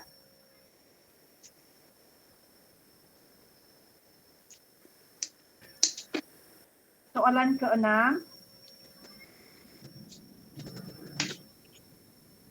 Iaitu begini. Sebagaimana yang kita sedia maklum, ya Ustaz, selalunya kalau kita hendak membuat sesuatu dengan niat yang ikhlas, pastilah kita mengharapkan juga hasilnya kelak yang terbaik. Contohnya, untuk mendapat keputusan yang cemerlang dalam peperiksaan dan mendapat penghargaan, seorang itu akan belajar bersungguh-sungguh demi mencapai impian tersebut. Bolehkah Ustaz kaitkan contoh situasi ini dengan amalan-amalan sunat di bulan puasa dan fadilat-fadilahnya? Seperti amalan solat tarawih, solat sunat malam, berqiyamul lail di masjid dan amalan-amalan sunat yang lain. Apakah kita boleh mengajar fadilah-fadilah ini di dalam setiap amalan sunat yang kita lakukan di dalam bulan Ramadan ini, Ustaz? Mohon pencerahan daripada Ustaz. Alhamdulillah. Sekarang sudah dalam. Dengar juga ya? Oke. Ya, dengar Ustaz. Ya. Sekarang sudah dekat jam 12. Saya rasa sudah sangat banyak dijelaskan oleh Ustaz Khairuddin dan pembahasan sebagainya tentang batal-batalnya puasa. Lalu macam mana kalau kita di bulan Ramadan? Kita mau mengejar fadilah, kita mau mengejar pahala, kita mau bagus. Artinya kalau dalam segi anunya itu, dalam pemeriksaannya hasil daripada Ramadan itu bagus. Saya simpulkan di sini apa yang dikatakan juga Ustaz Khairuddin tadi, bahwa Ada sebuah hadis, ada 2 kunci di Ramadan itu. Yang pertama adalah mangqoma. Yang pertama mangqoma. Yang kedua adalah mansoma. Jadi di dalam bulan Ramadan itu mangqoma yang dimaksud dia adalah orang yang berdiri, orang yang mengerjakan sholat. Orang yang mengerjakan sholat di lain di bulan Ramadan, makanya kita dianjurkan juga untuk bersama-sama melakukan sholat tarawih. Tarawih itu berasal daripada tarwihatu, yakni menenangkan jiwa atau dikatakan istirahat. Ada kata istirahat. Jadi bagaimana kita di bulan Ramadan ini jangan sampai di antara kita letih-letih untuk melakukan ibadah. Karena ditegakkan sebagaimana yang dijelaskan dari muqaddimah tadi oleh Al-Fadhil Ustaz Herudin, inna anzalnahu fi lailatul qadr. Sesungguhnya di dalam bulan Ramadan itu adalah satu bulan juga yang ditunggu-tunggu. Memang harus dikejar karena ada fadilahnya. Ya harus dikejar karena sebagai motivasi dan apa namanya dan memberi kesemangatan kepada kami. Bahkan di dalam kitab Durratun Nasihin ya, Durratun Nasihin kita ambil fadilahnya di situ. Seperti sholat tarawih kan, sholat yang pertama pahalanya seperti ini, sholat yang kedua pahalanya seperti orang yang seperti ibadahnya para nabi. Itu perlu dibaca sebagai motivasi kita untuk betul-betul di dalam Ramadan itu mengerjakan ibadah kepada Allah. Jadi membahas kepada mangqama, barang siapa orang yang berdiri, yakni menegakkan sholat tarawih, menegakkan sholat sunnah pada waktu malam, kemudian bersama-sama datang ke masjid dan sebagainya. Tiada lain hanya ingin mengejar apa? Mengejar keridhaan Allah Subhanahu wa taala melalui pahala yang kita balas kepada kita. Jadi tentang mangqama di situ tentang orang yang berdiri menunaikan ibadah, tidak ada batasannya. Bahkan suatu ketika Rasulullah Shallallahu Alaihi Wasallam mengerjakan sholat tarawih. Dia ada yang 8 rakaat, ada yang berapa rakaat. Baik. Kemudian ada satu sahabat bertanya kepada Sayyidatuna Aisyah radhiallahu anha, "Ya Aisyah, ya Sayyidatuna Aisyah, bagaimana sholatnya Rasulullah Shallallahu Alaihi Wasallam di bulan Ramadan pada malam bulan Ramadan?" Kata Sayyidatuna Aisyah, "La tas'al an husnihinna wa tulihinna." Janganlah tanya tentang sholatnya Rasulullah, tentang kebaikannya Rasulullah dalam sholat itu, dan tentang panjangnya sholat itu ketika Rasulullah beribadah. Memang Rasulullah itu membuat, sebagian hadis mengatakan dia yang sahih membuat 8 rakaat. Tapi pada masa itu juga Rasulullah dalam masyarakat ada satu sahabat namanya Abdullah bin Mas'ud. Jadi Abdullah bin Mas'ud itu berjemaah di belakang Rasulullah Sallallahu Alaihi Wasallam. Setelah Rasulullah sholat, Abdullah bin Mas'ud itu setelah selesai sholat, dia mengatakan kepada sahabat yang lain, tidak ada nikmat yang paling saya rasakan ketika sholat kecuali bermakmum dengan Rasulullah Sallallahu Alaihi Wasallam di bulan Ramadan. Sahabat bertanya, apa yang kamu dapatkan? Rasulullah ketika sholat dia memanjangkan ayatnya dalam 1 rakaat. Ayat yang dibaca dia adalah 100 ayat. Disambung lagi, ingatkan saya dia Rasulullah mau ruku, dia sambung lagi sampai kepada surah An-Nisa. Sebab dihabiskan surah Al-Baqarah, sambung lagi. Bermakna dalam 1 ayat beliau membaca dalam 5 juzuk 1/3 yang dibaca dalam salatnya. Apa yang dirasakan oleh para sahabat saat itu? Kenapa dia mengatakan tenang dengan Rasulullah ketika sholat? Dia menikmati dalam sholat.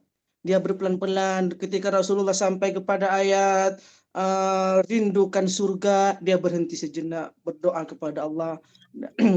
Dalam kata-katanya dia masuk dalam surga. Ketika Rasulullah dia sampai kepada membaca dalam sholatnya sampai kepada ayat, yakni ayat Al-Quran tentang azab Allah Subhanahu wa taala, merintih Rasulullah menangis.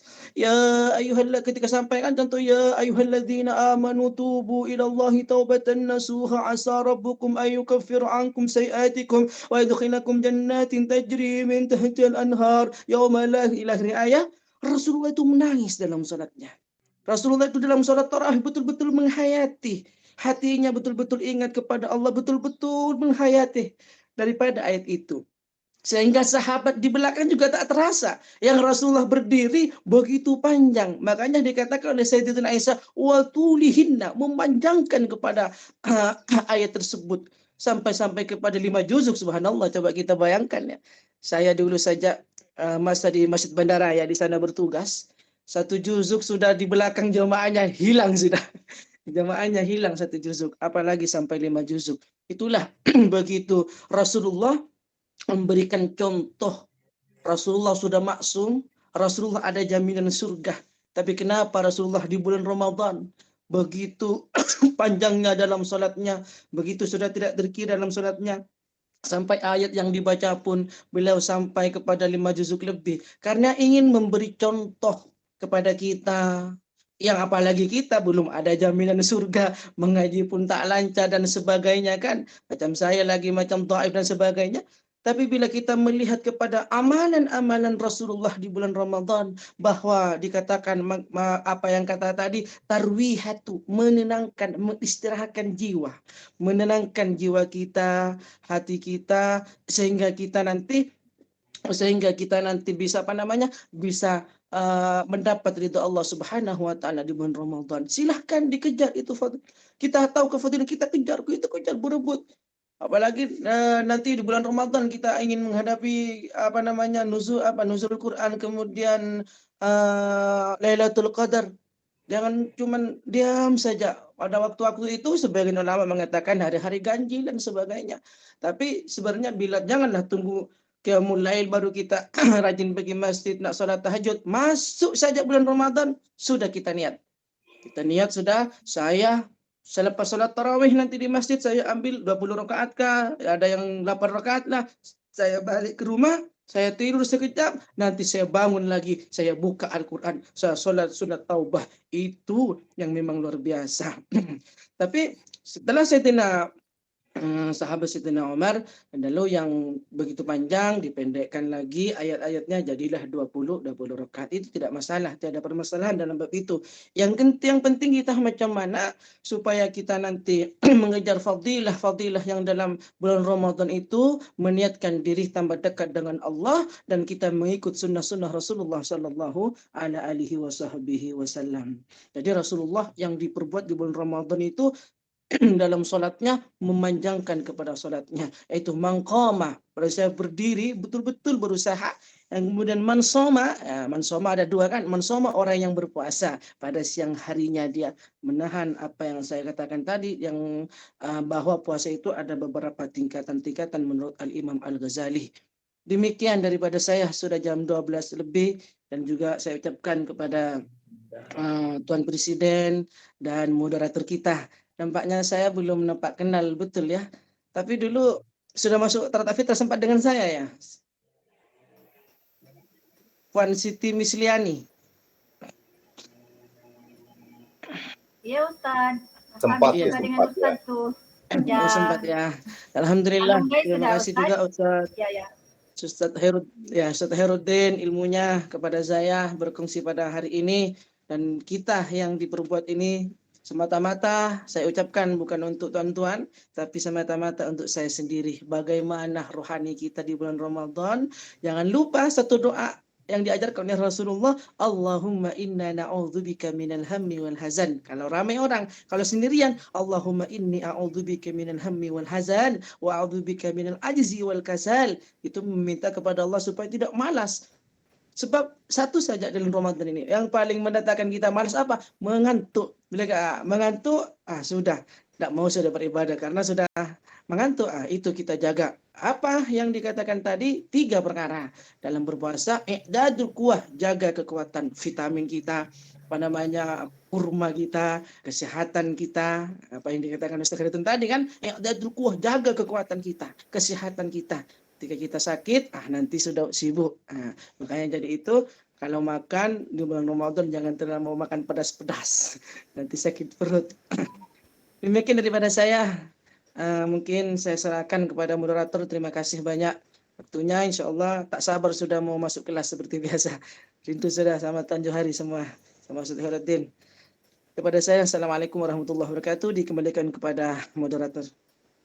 Waalaikumsalam warahmatullahi wabarakatuh. Terima kasih, Ustaz. Alhamdulillah atas pencerahan Ustadz, sangat jelas sekali. Dan seterusnya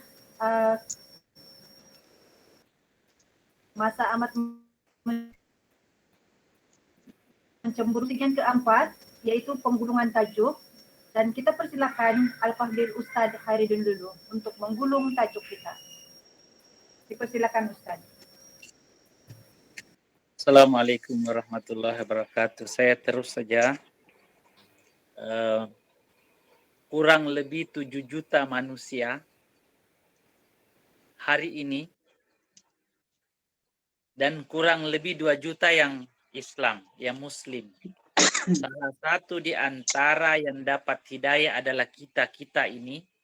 Oleh itu jagalah iman kita, sebab ini adalah mutiara hidup yang paling berharga dalam kehidupan kita.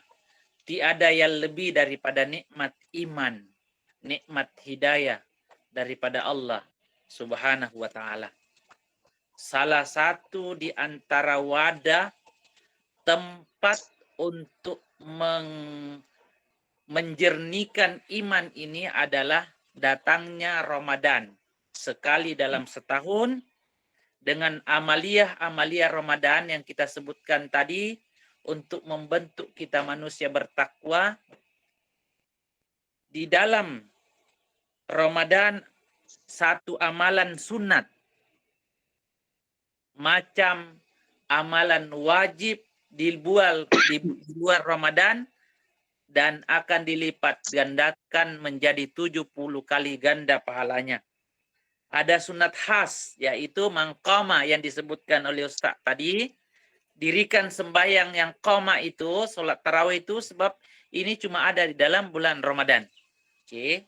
Yang ketiga, di dalam Ramadan ada satu malam yang disebut dengan malam Lailatul Qadar, lebih baik daripada 1000 bulan.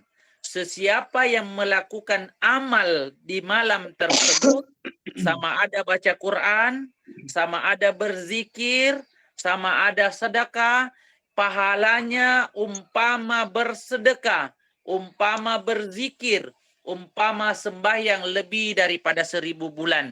Jangan lepaskan peluang ini. Oke.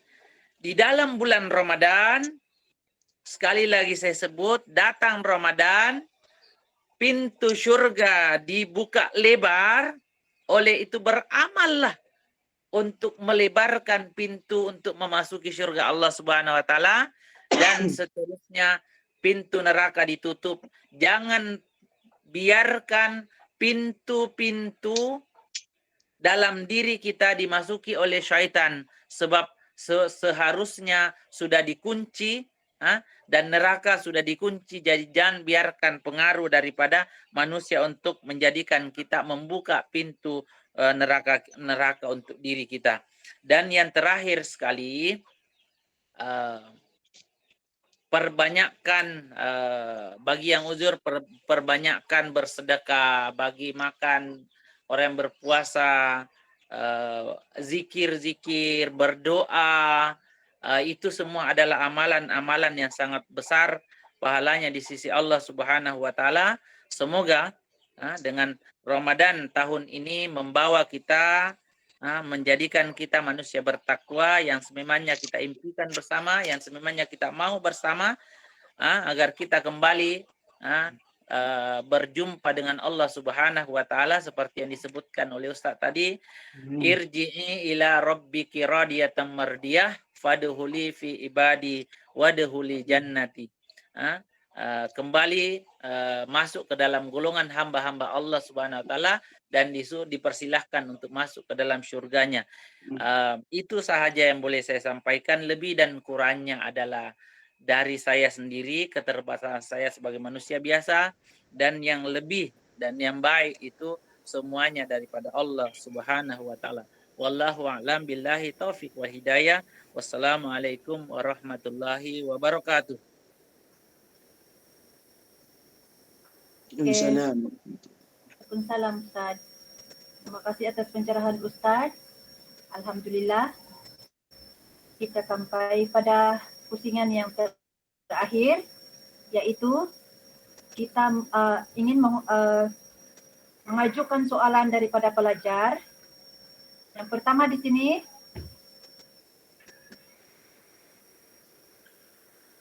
saya ajukan kepada Ustadz Al-Fadil Ustadz Muzaid.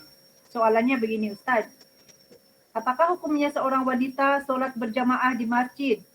Manakah yang lebih afdal bagi seorang wanita sholat di rumah ataupun di masjid? Dipersilakan Ustadz. Terima kasih atas jawabannya. Dulu pada zaman Rasulullah Shallallahu Alaihi Wasallam, jadi wanita-wanita itu semuanya disimpan di rumahnya. Semuanya para wanita-wanita itu semuanya termasuk pada zaman-zaman itu semuanya disimpan di rumah masing-masing, beribadah masing-masing. Karena menjaga aurat dan menjaga marwah daripada seorang wanita.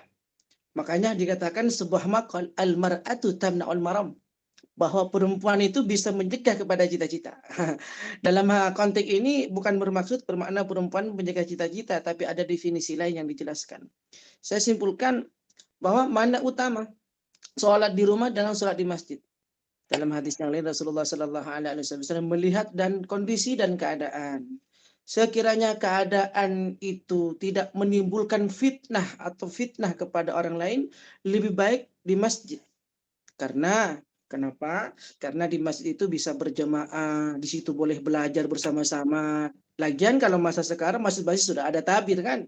Ada tabir masuk dalam masjid, di situ boleh belajar, boleh bertadarus bersama.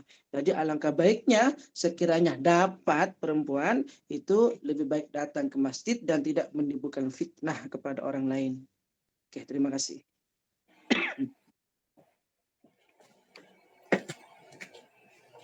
Oke, terima kasih Ustadz.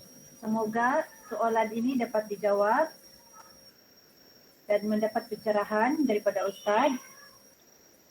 Seterusnya, soalan yang kedua ialah,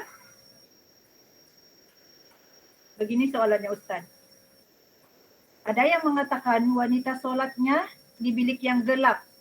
Maksudnya sholat wanita lebih baik sholat di rumah daripada tempat yang terang, yaitu di masjid. Persilakan Al-Fadil Ustadz Khairuddin untuk menjawab soalan. Persilakan. Saya pikir Ustaz semua bukin yang last nih. Bukan Ustaz Muzaid kah semua jawab? Saya suruh Ustaz lah. Teruskan Ustaz, teruskan Ustaz. Sambung yang tadi Ustaz, sila Ustaz. Ustaz Khairul, teruskan. Sebenarnya Ustaz, itu soalan daripada saya. Tadi itu sambungan dia punya soalan tadi itu Ustaz. Dia bersambung tapi terputus. Oh, sambungan soalannya. Ya, sila Ustaz, teruskan Ustaz. Sambungan teruskan. soalan tadi tapi terputus semasa saya menaip. Ya, terima kasih di atas pencerahannya Ustaz. Difahami. Oke, Jemaah.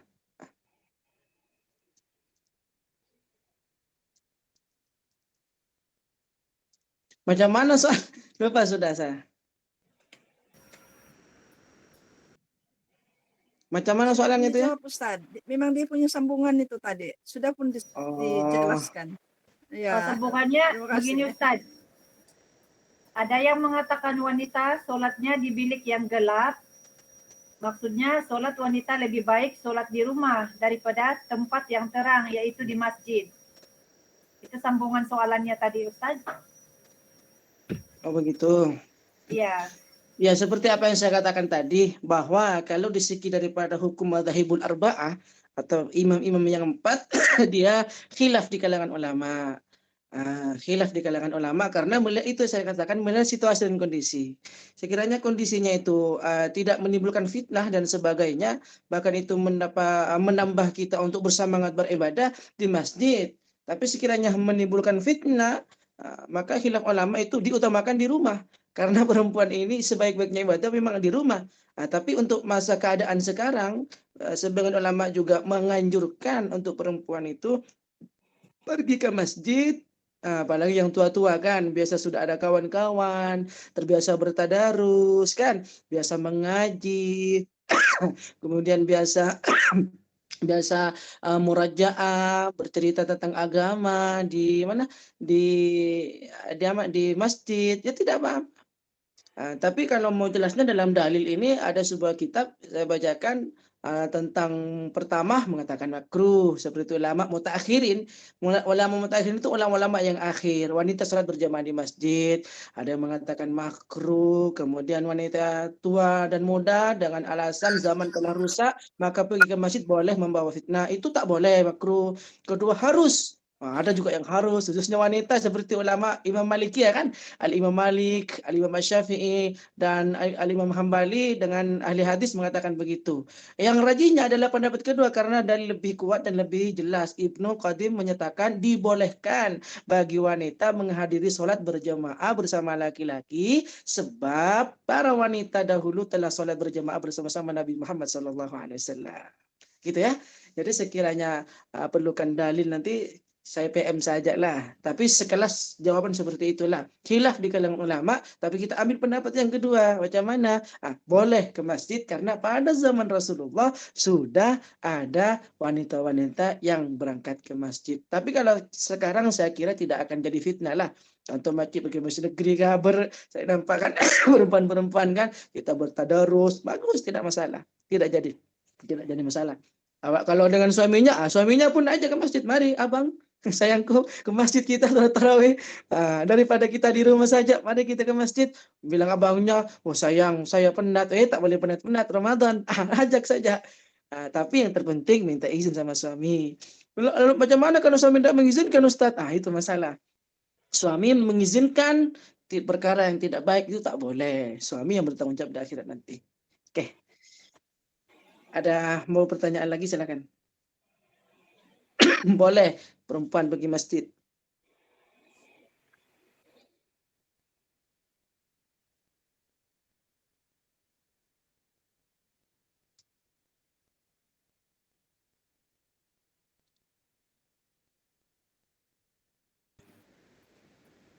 Mungkin moderator cukuplah sampai di sini sebab tadi bermula 10.15 ini sudah 2 jam. Ya, Jadi kalau kita duduk di majelis ilmu melebihi masa ini bukan banyak dapat tapi mungkin banyak lupa. Jadi lebih baik kita akhirilah forum ini. Oke. Makasih atas pencerahan Ustaz. Rumusannya, Ramadan ialah puasa bulan Ramadan, salah satu rukun Islam. Setiap detik sepanjang bulan Ramadan adalah sebaik-baik masa dan sebaik-baik dari atas muka bumi ini. Kelebihan bulan Ramadan juga ialah fardukan puasa di dalamnya. Puasa merupakan setinggi-tinggi amalan bagi mendekatkan diri kepada Allah Subhanahu wa Ta'ala. Dan puasa juga sebagai penghapus dosa-dosa atas maksiat yang dilakukan. Ganjaran di akhirat bagi orang yang berpuasa tentunya lebar, kerana nikmat dunia walau sebesar mana sekalipun tidak mungkin menyamai sekecil-kecil nikmat akhirat. Untuk menamatkan sisi forum, saya ucapkan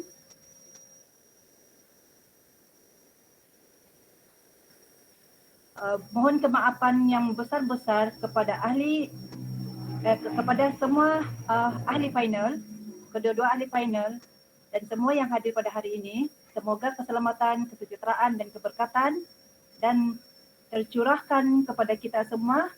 Semoga Allah menuntut